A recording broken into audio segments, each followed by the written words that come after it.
Cinnamon.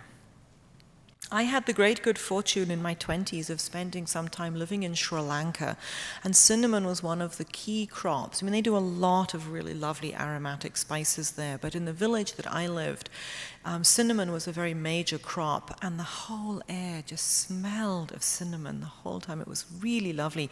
They strip the bark, and then they spread it out to dry, and as it's drying, the volatile compounds are coming out, and you're able to smell that. So let's look at the next picture. Yeah, this is cinnamon flower. Now, obviously, this isn't something you're going to have growing in your garden or see very often.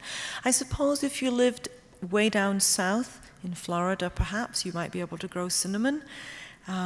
It's certainly a tropical plant, but if you have any frost or any, sort of cold nights, you'd have to be protecting it.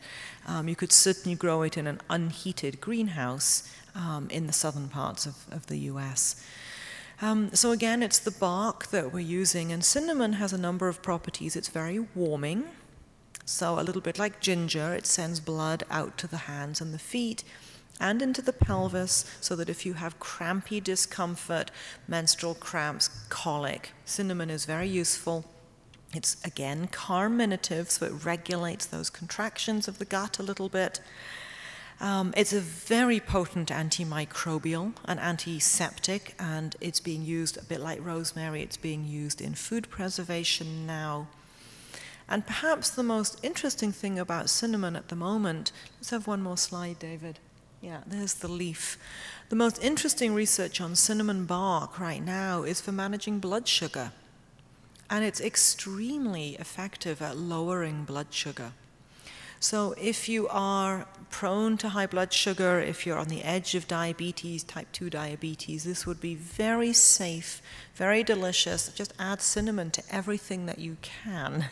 So powdered cinnamon is effective if it's been stored well. Of course, as soon as you're powdering things, you're exposing that surface area, you might start to get loss of volatile compounds.